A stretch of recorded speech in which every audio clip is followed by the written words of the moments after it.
কি? আরে আরে বাবা, তুমি শাড়ি পরছো কেন? আরে বাবা, তুমি কি করছো? শাড়ি পরছো কেন?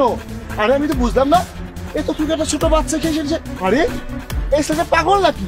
কি ব্যাপার বাবা, তুমি শাড়ি পরে একটু মেয়ে মানুষ সাজছো কেন? প্লিজ আঙ্কেল, আমাকে বাঁচান। আমার সৎ মা আর উনার প্রেমিক আমাকে তাড়া করেছে। তাদেরকে কিছু বলবেন না, তারা এখনই এখানে আসবে।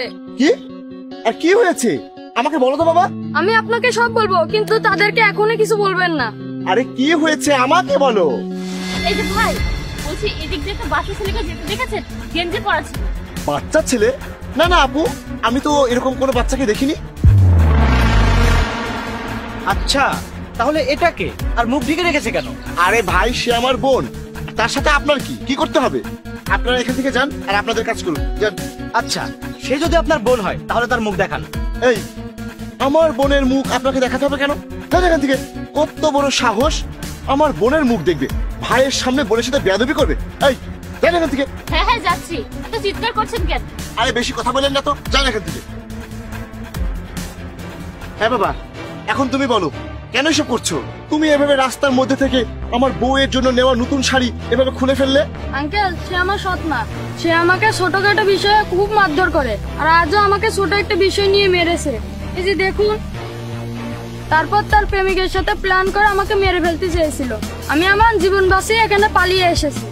আচ্ছা, তুমি আমাকে একটা কথা বলো, তোমার সৎ মা যখন তোমাকে এত মারধর করে, তুমি তোমার বাবাকে কিছু বলো না কেন? আঙ্কেল, আমার বাবা বিদেশ থাকে, আর সৎ মা আমাকে কথা বলতে দেয় না, আর কথা বলতে দিলেও সামনে দাঁড়িয়ে থাকে। বাবাকে কিছু বললে মেরে ফেলবে বলেছে।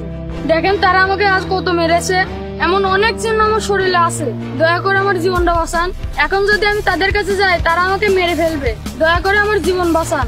তুমি আমাকে সত্য কথা বলছো তো? তুমি আমার সাথে কোনো ধোঁকাবাজি করছো না তো?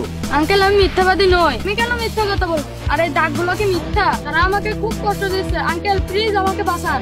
বাবা, তুমি যদি আমাকে সত্য কথা বলে থাকো, তাহলে এখন তুমি আমার সাথে আমাকে তোমার বাসায় নিয়ে চলো। আজ আমি দেখবো তারা কত ক্ষমতার অধিকারী। ঠিক আছে আঙ্কেল, চলুন। দাঁড়াও দাঁড়াও, আগে শাড়িটা খুলো, শাড়িটা আমি রেখে দিই।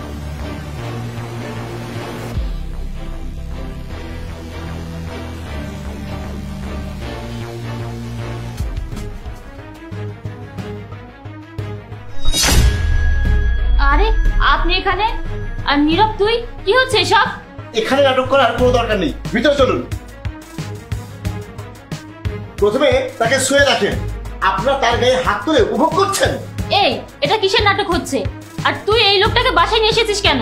আর আমার ঘরে ঢুকে সে আমাকেই হুমকি দিচ্ছে, তার এত সাহস? সাহসের কি রেখেছেন?